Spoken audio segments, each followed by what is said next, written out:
Hello folks, shintigercurl here, that dude in the straw hat, bringing you yet another wrestling review. I'm of course joined by my faithful cohort and roommate Joe. Say hi, Joe. He just had hamburgers for lunch.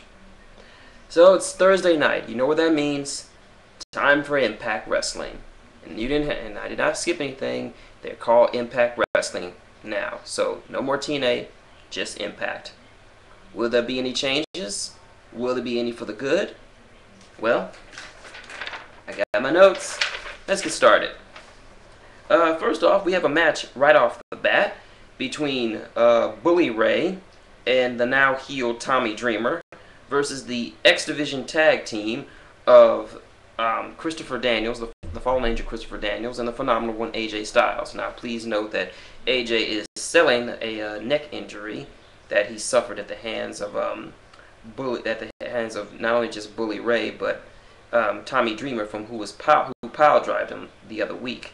So he's risking a lot. Now, this was pretty much your straight average street fight. It was a garbage match. Not to say it was bad. I liked it. I enjoyed it.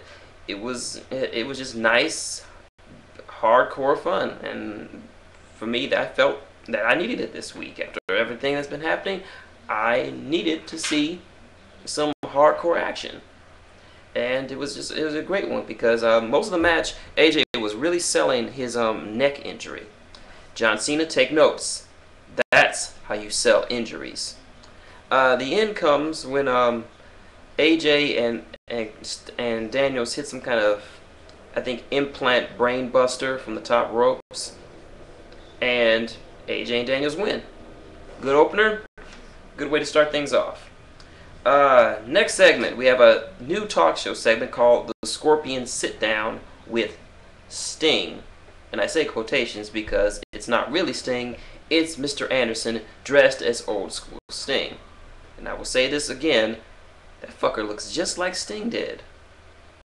He probably is a clone or something. So Sting decides to bring out someone who knows Sting, the real Sting, very well.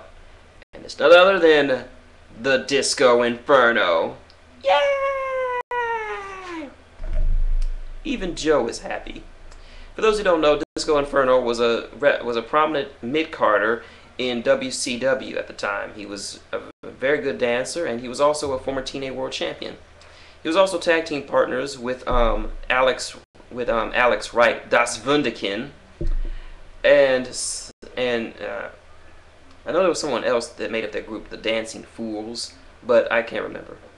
Anyway, they have a nice little sit-down chat. The crowd is going wild for Disco Inferno, and Anderson pretty much cuts on everyone who was in WCW, from Hogan to Sting to Flair, I think, to even Brutus the Barber Beefcake. What did he ever do to you, Sting? What did he ever do to you, Anderson? So, Disco Inferno says that he didn't come out here to be insulted. Anderson says that he brought him out here for the specific purpose of burying Sting.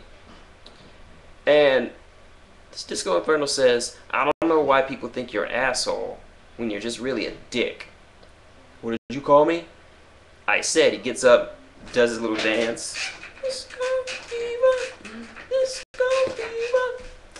Pulls out Anderson's mic and says, "You're a dick." Anderson at first laughs it off, only to start beating the crap out of him and beating him bloody with the mic. Overall, I'm happy with this segment because I fucking love Disco Inferno. Yes. But anyway, back to the business at hand. Velvet Sky comes out, and per last week, she had a handicap match against Winter and Angelina Love, only to be jumped from behind by ODB. Sky calls out ODB and wonders what the fuck her problem is. ODB comes out and says that she pretty much got fired because she believes she got fired because of Angelina Love and her so-called promiscuous ways. Then ODB starts beating the crap out of her. Overall, it's hard to side with Velvet Sky in this one because of her history with the beautiful people, and everyone loves ODB. Everyone knows she's a down-home, drunken, dirty dirty redneck, and we love her for it. So, how do you root against her? Next up, backstage, we have Beer Money talking to Eric Bischoff. Now, if you didn't watch last week, and probably a lot of you didn't, Robert Roode was attacked by Beer Money and had his ACL ripped off. Well, something in his shoulder got fucked up. And Eric informed them that they have a title match in 3 weeks at Slammiversary, and that if they don't defend their titles, they will be stripped of them. And Eric starts going in this whole tangent about calling James Storm Voodoo Country Jesus or whatever. It really didn't make any sense. Just silly. So anyway, forgetting that, next matchup, Jeff Jarrett battles the Blueprint Matt Morgan. This was an okay match, nothing to write home about. There was a good point where at one point Matt Morgan kicked out of the stroke. That's big. And it looked like he was going to win after he landed the carbon footprint, but then Karen Jarrett interfered, and then for some reason Scott Steiner interfered. Did a move on Matt Morgan and gave Jarrett the win. Now this is once again TNA's bad booking at work here, because unless I miss my guess, Big Papa Pump was brought in by Kurt Angle to beat Jeff Jarrett's ass. So why is he helping him? I know those two have issues with each other, but it still doesn't make any sense for him to do this, to help someone he was brought in to kick the ass of. TNA logic. Oh, my bad. Impact logic. Next up, Eric comes out, strokes his cock. Then Hulk Hogan comes out. He strokes his cock about how he wowed the network executives. Yeah, they were just clamoring for your autograph, Hogan, and said that he is now in charge. Mick Foley comes out, yay, and says that they need to fall for his bullshit, and they knew about his plan to destroy the X Division, which is the heart and soul of TNA. So Mick decides that since he's the network executive, he says that at Destination X, the X Division will be back on the scene, and it will be an Ultimate X match between some of the best Ultimate X wrestlers in the world that he will find. Then Brian Kendrick comes out, flanked by Amazing Red and the Bucks, and says that, and gets into Hogan's face. Apparently, originally Hogan wanted to make it that Mick Foley had to wrestle Abyss for the X Division title, but Spanky wanted him a slice of the monster cheese, so that's the match for tonight. Next up, Winter versus Mickie James, non-title match. Boring match. I'd skip it unless you're really into this storyline. But I'm not, so I don't care. Next up, Brian Don't Call Me Spanky Kendrick versus Abyss. Now, before this match, Abyss did a promo, but only to be attacked from behind by Kazarian, the man he beat for the X Division title. Now, he was a bit winded. The match was standard Abyss match. He got jumped around a little bit, but then just, I don't know. Black hole slam, Abyss wins. Not much to talk about there. Next match, Eric Young versus Gunner, TV title. Now, for a little background, a few weeks, I think last week, or was it a week before, there was a 20-man over-the-top rope battle royal to decide the #1 contender.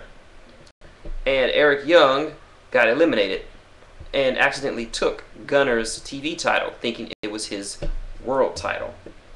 So now, backstage, EY decides that they're gonna just let bygones be bygones. He'll give him back his title, and they'll imitate the infamous finger poke of doom. If you don't know what the finger poke of doom is, look it up on YouTube. It's considered to be the worst match in WCW history. Many people attributed that match as being the beginning of the downfall of WCW. But anyway, match starts. The plan was that Gunner would just poke Eric Young. He'd fall on the ground. Gunner would roll him up, pick up the win.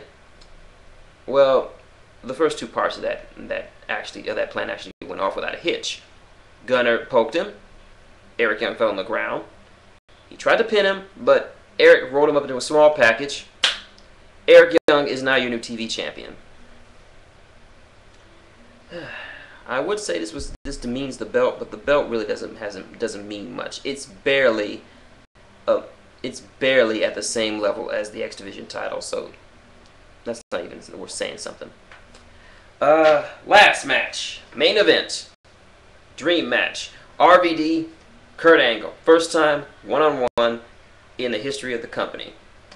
And in case you missed them earlier, the Jarretts are out doing commentary. Do yourself a favor. If you watch this match, watch it with the sound turned off. Because the Jarretts, especially Karen, are insufferable. Joe Nair damn near blew his head off trying to block out Karen and Jarrett's voice. But yeah, overall, this was an excellent match. It was exactly what it hyped up to be. That it was the consummate striker versus the in-ring technician. It was a great match. A little short, but it was good for what it was. It was an awesome match. They both wrestled in a very good one. There was even a little blood in RVD's mouth. I'm scared he was gonna kick somebody's teeth out like he did Abyss. But in the end, Kurt Angle won, getting him a much-needed boost for Slammiversary. So the program ends with Kurt doing a stare down of Jeff Jarrett, with Karen opening her yap bitch trap the whole way. So that was Impact Wrestling. My thoughts? It started good, slacked off in the middle, but then got good again. And this is good in terms of Impact standards. We had quite a few matches. Some were short. The opening match was a good way to start things out, not a little garbage match. Not many FUBAR moments. A few moments that made you scratch your head. Some parts didn't make sense. Watch for the last match between RVD and Angle. That alone will make up for just sitting through it. But overall, like I said, started good, slacked off, then got a little bit good again. So that's Impact Wrestling. So tune in. So that's my Impact review. Tune in tomorrow when I review SmackDown. How has the World Championship landscape changed since this Sunday at Over the Limit? Who will be Randy Orton's next opponent? I don't know, but we'll find out together. So this is Shin Tiger Curl, that dude in the straw hat, and Joe saying goodnight.